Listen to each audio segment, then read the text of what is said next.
सलावत पढ़िए।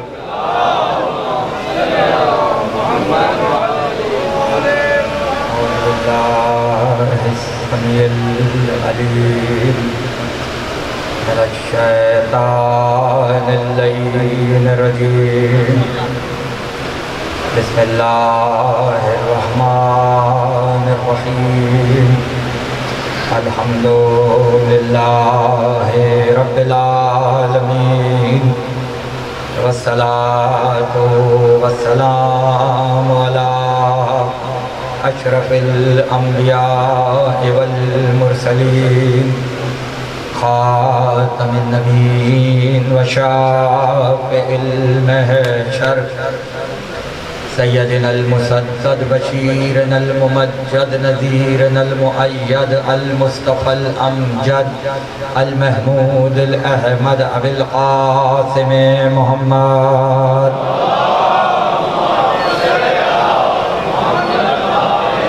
अहले बैतिहि तय्यबीन अत्ताहिरीन अल मासूमीन अल मज़लूमीन अल्लज़ीना अज़हबल्लाहु अन्हुमुर रिज्स व तह्हरहुम तत्हीरा।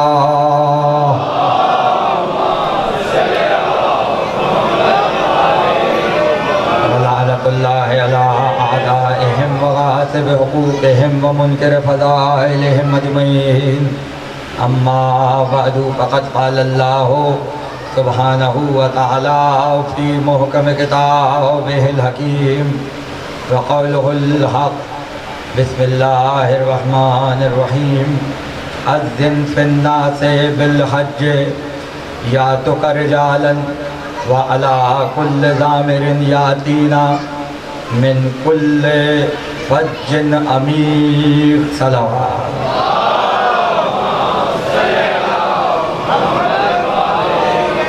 एक मरतबा बावाज़े बुलंद सा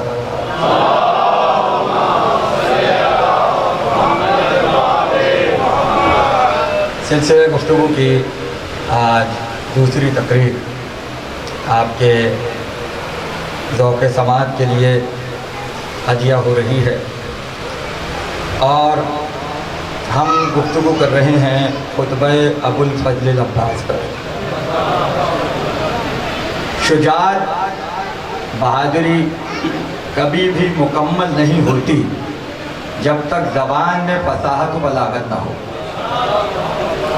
लोग ये समझते हैं कि बहादुर के लिए सिर्फ तलवार चलाना ज़रूरी है और वो घोड़े को दौड़ाना जानता हो, लेकिन हाशमियों के यहाँ शर्त ये थी कि बहादुरी के साथ साथ बेहतरीन शेर कहना भी आता हो, बेहतरीन खुतबा भी देना आता हो और ज़बान में फसाहत व बलागत अपने मयार पर महराज पर मौजूद हो। अब अगर कोई ये पूछे कि इसकी ज़रूरत क्या है तो मैं सिर्फ इतना कह के आगे बढ़ जाऊंगा कि सिपाही मैदान में आके तलवार बाद में चलाता है, रजस पहले पड़ता है और रजस कामयाब हो नहीं सकता जब तक ज़बान में फसाहत व बलागत ना हो। और फिर रजत भी हर किसी को नसीब नहीं हो सकता, इसलिए कि रजत में आने वाला अपने खानदान का पता बताता है और अपना शजरा बताता है कि मेरा ताल्लुक कहाँ से है। जहाँ शजरा ही ना पता हो वहाँ ना तलवार चलेगी ना रजत मारा जाएगा।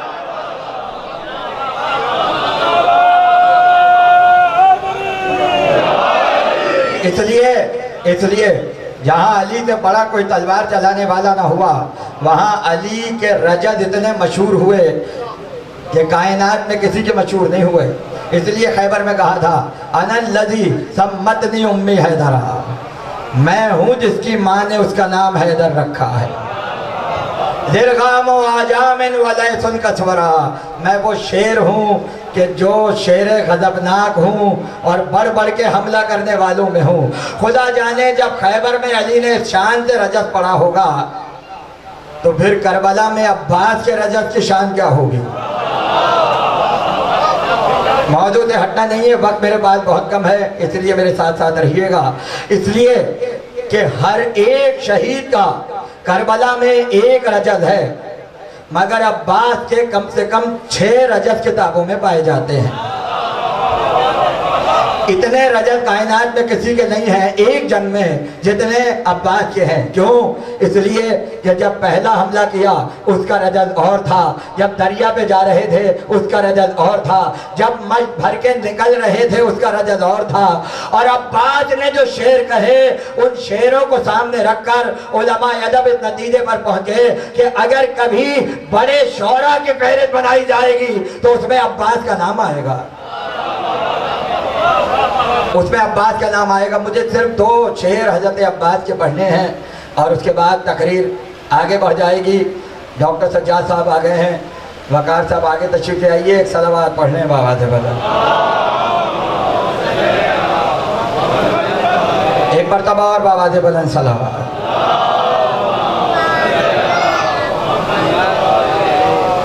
अली का रजत क्या है? अनल लजी, तवज्जो रहे, अनल लजी सम्मतनी उम्मी हैदरा। और अब्बास ने क्या कहा? अनल लजी आरफो इंद जमजरा, मैं भागने वालों के नज़दीक मशहूर हूँ। भाई तरीके से सुनिएगा, तरीके से सुनिएगा। क्या मशहूर हूँ? बिब्ने अली मुसम्मा हैदरा, अली का बेटा हूँ जिसे हैदर कहा जाता है। उस अली का बेटा हूँ कि जिसको हैदर कहा जाता है। फसबितुल यौमा लना या कबरा लिल इतरतिल हमदे व आलिल बकरा। ए काफिरों, आज के दिन हम पर ये बात साबित कर दो, आज के दिन हम पर ये बात साबित कर दो कि सूरह अल-हम्द की इतरत कौन है और सूरह बकरा की आल कौन है। पहले कहा जमजरा, फिर कहा हैदरा, उसके बाद कहा कफरा और फिर कहा बकरा। भाई तवज्जो रहे। और अली ने क्या कहा था खैबर में? हैदरा कसवरा।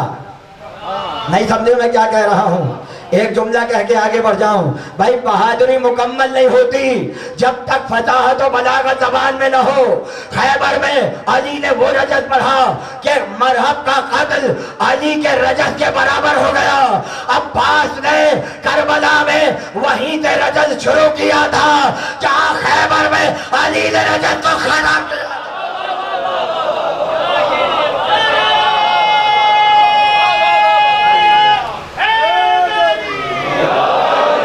वही रदीब है, वही काफिया है जो अली खैबर में कह रहे थे, वही अब्बास करबला में कह रहे थे। बताया कि बहादुरी के साथ साथ ज़बानो बयान शर्त है, इसलिए जहाँ कल की तकरीर रुकी थी वहीं से शुरू कर रहा हूँ। अल्हम्दुलिल्लाहिल्लज़ी शर्रफ़ हाज़ा बेक़ुदूम अबी। हम्द है उस परवरदिगार की कि जिसने इस घर को शरफ बख्शा इसके बाप के कदमों से। ये जुमला कल नहीं पढ़ा था, आज पढ़ रहा हूँ। मन काना बिल अम्स बैतन असबहा क़िबलता। इससे पहले अल्लाह का घर घर कहलाता था, अली के आने के बाद क़िबला हो गया। अली के आने से पहले घर था, अली के आने के बाद क़िबला हो गया। कोई सहाबी नहीं कह रहा, अली का बेटा गवाही दे रहा है। अगर अली की वजह से काबा क़िबला हुआ है तो फिर मानना पड़ेगा ना अली की नमाज उम्मत जैसी है, ना अली का सजदा उम्मत जैसा। अगर उम्मत नमाज न पढ़े तो गुनाहगार कहलाए, अगर उम्मत सजदा न करे तो नाशुक्री कहलाए, और अगर अली सजदा न करे तो तौहीद मशकूक हो जाए।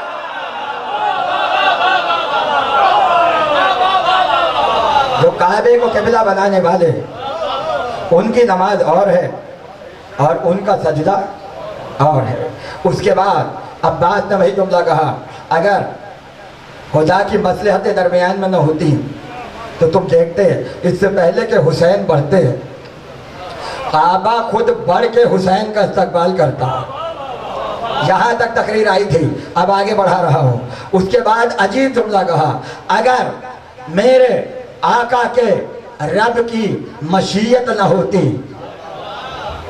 अगर मेरे आका के रब के, अल्लाह का तारुफ भी हुसैन से कराया। ये नहीं कि अल्लाह की मशीयत अगर ना होती, नहीं, मेरे आका का जो रब है अगर उसकी मशीयत ना होती तो तुम ये देखते कि मैं तुम पर ऐसा हमला करता कि जैसे बाज चुड़िया के ऊपर झपटता है। अब यहां मैं कुछ देर के लिए रोकूंगा। अब बात ने क्या कहा, अगर मेरे आका के रब की मशीयत न होती तो तुम देखते कि तुम्हारे साथ सुलूक क्या होता। हमारे यहाँ तरीका यह है कि जब कल की बात की जाए तो लोग कहते हैं इंशाअल्लाह, जो अल्लाह चाहेगा। जिस चीज़ के होने का कन्फर्म ना हो, पता ना हो, उसके लिए कहते हैं इंशाअल्लाह, और जहाँ पता हो वहाँ इंशाअल्लाह नहीं होता। इसलिए रसूल ने कहा जब भी कोई काम करो कहो इंशाअल्लाह, जो अल्लाह चाहे। लेकिन अगर नबी किसी काम में इंशाअल्लाह ना कहे तो इसका मतलब है फिर वो बात 100% होती है, उसमें कोई तब्दीली नहीं होती। भाई कल की बात पे कहा जाता है इंशाअल्लाह, रसूल ने कहा कल उसे अलम देंगे जो मर्द होगा। इंशाअल्लाह दरमियान में नहीं है, कल उसे अलम देंगे जो मर्द होगा। तो अल्लाह की मशीयत के बगैर कोई काम नहीं होता। तो अल्लाह ने एक मंजिल पे कहा हुवल्लज़ी युसव्विरुकुम फिल अरहाम कैफ़ यशा, और वही तो है जो तुम्हारी माओ के रहमों में, जिस्मों में तुम्हारे चेहरे बनाता है। कैफ़ा यशा, जो उसकी मशीयत होती है। मशीयत के बगैर चेहरे बनते नहीं हैं। मशीयत के बगैर ना कोई काम होता और ना चेहरे बनते। बड़ा नाज किया अल्लाह ने अपने आप को मुसव्विर कहके, और कहा कि तुम्हारे चेहरे मैं बनाता हूँ लेकिन मर्जी तुम्हारी नहीं होती, हमारी होती है। कैफ़ा यशा, जैसा हम चाहते हैं। तो अब चेहरा है अल्लाह की मर्जी से। आईने में जब भी देखें तो शुक्र अदा करें, अल्लाह ये चाहता था तो ऐसा चेहरा बन गया। तो जब चेहरे बनना खुदा की मर्जी से है तो मानना पड़ेगा अगर मोहब्बत आल में चेहरा नूरानी हो जाए ये भी खुदा की मर्जी से है, और बुग़्ज़ अली में चेहरा मनहूस हो जाए ये भी खुदा की मर्जी से।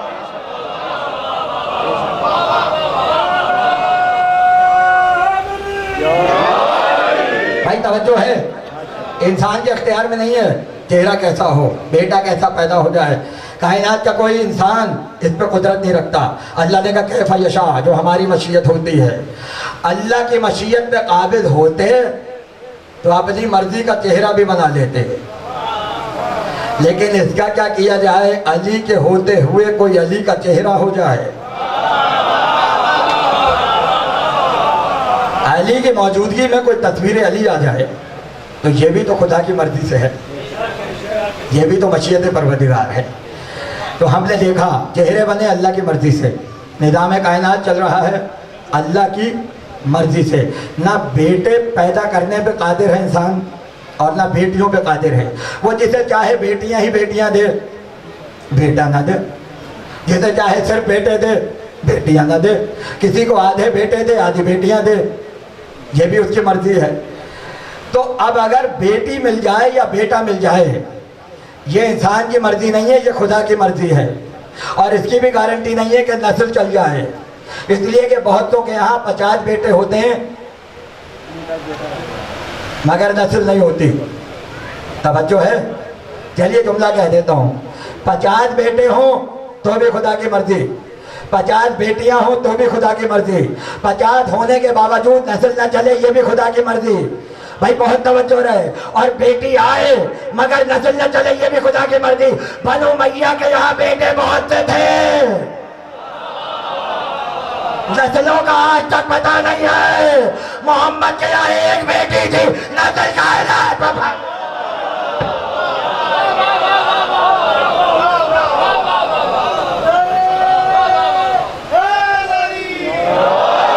आज एक जुमला कहकर अपने मौजू पे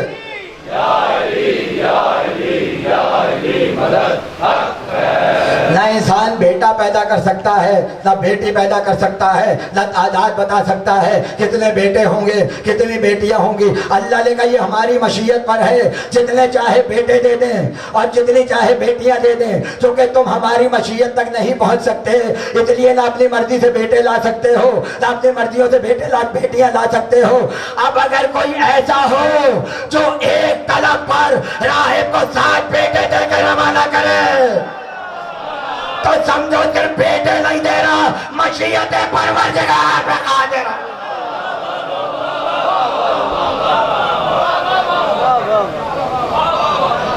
मशीयत परवरदिगार पे कादिर है। मशीयत हुसैन, मशीयत परवरदिगार। अब बात देखा, अगर मेरे आका की मशीयत न होती तो फिर तुम देखते कि तुम लोगों का हशर क्या होता और मैं तुम लोगों को किस तरह से तहे तह कर देता। ये कह के आगे चले। अच्छा भाई, तकरीर में एक तरीका होता है। अक्सर लोग जब मुखातिब करते हैं तो पब्लिक के लिए कुछ जुमले होते हैं, ख़वातीनो हज़रात, ऐसा होता है या नहीं? सदर मोहतरम, मुखातिब करने के लिए जुमले होते हैं। वो कलिमा फैसला कर देता है कि बात हो किससे रही है। सुनने वालों में मर्द भी हैं, सुनने वालों में औरतें भी हैं, और वो जुमला फैसला करता है कि पैगाम कितना अहम होगा, कौन कह रहा है और किसके लिए कह रहा है। अब बात आगे बढ़े और बढ़कर जुमला कहा, अय्युहल कफरतुल फुजरा, ए काफिरों,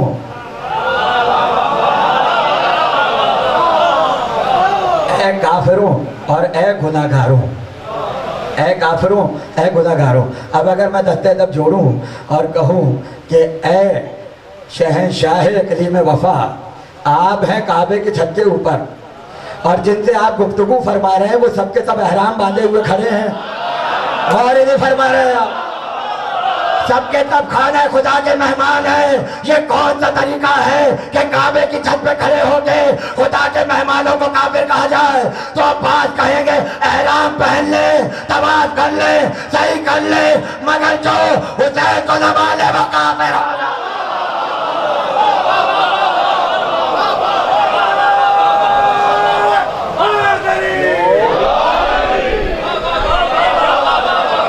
सब कुछ हो, सब कुछ हो, मगर हुसैन रुखसत हो जाए तो अच्छा खासा मुसलमान हालत कुफ्र में आ जाता है। तो अब्बास ने हाजियों, उन हाजियों का काफिर कहा कि जो हुसैन के रास्ते को रोके हुए थे, और उसके बाद कहा, अतसुद्दूना तरीक़ल बैत लिल इमामिल बरारा, तुम उस इमाम का रास्ता रोक रहे हो काबे के लिए कि जो नेकों का इमाम है। भाई ऑडियंस दो तरह के हो गए हैं, तवज्जो रहे। जिनसे गुफ्तगू है उन्हें काफिर कहा और कहा हुसैन नेकोकारों के इमाम है। बस यही से फैसला हो गया, जो हुसैनियत के रास्ते में है वो नेकोकारों में है, और जो जर्रा बराबर फिर जाए वो काफिर भी है और फाजिर भी है। हज़रत हुर ने यही कहा था उमर साथ से, इनके एहसान का कैसे कोई मुनकिर हो जाए, सुखाने हक में जो शक्लाए वो काफिर हो जाए। सुखाने हक में जो शक्लाए वो काफिर हो जाए। अब बात ने सबको काफिर कहा, जहाँ हुसैन न हो वहाँ अच्छे खासे मुसलमान काफिर हो जाते हैं। अब अगर कोई हमें काफिर कहे तो हमें इसकी परवाह इसलिए नहीं है, अबू तालिब जब पहले काफिर है तो हम भी काफिर।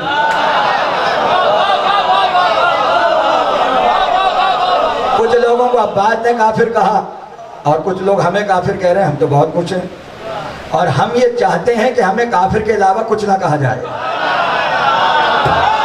इसलिए कि जब अबू तालिब हो गए तो हम तो खुशी से काफिर होने को तैयार हैं, मगर याद रहे जैसे काफिर अबू तालिब है वैसे काफिर हम हैं। अब रहे कैसे काफिर, तो भाई काफिर तो वो होता है जो कुफ्र करे, और कुफ्र वो करता है जो इनकार करे।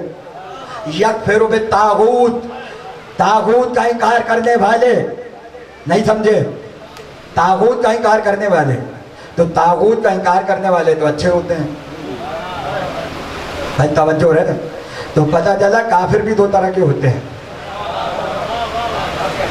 एक काफिर वो जो अच्छे होते हैं, एक काफिर वो जो बुरे होते हैं। एक काफिर वो जो खुदा का इनकार करे, एक काफिर वो जो तागूत का इनकार करे। हम इसलिए काफिर होने को तैयार हैं कि हमने भी बहुत सौ का इनकार किया है।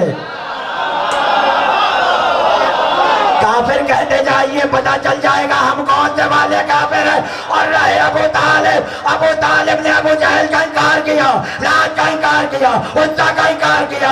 अरे हर दुश्मन नबी का अबू तालिब ने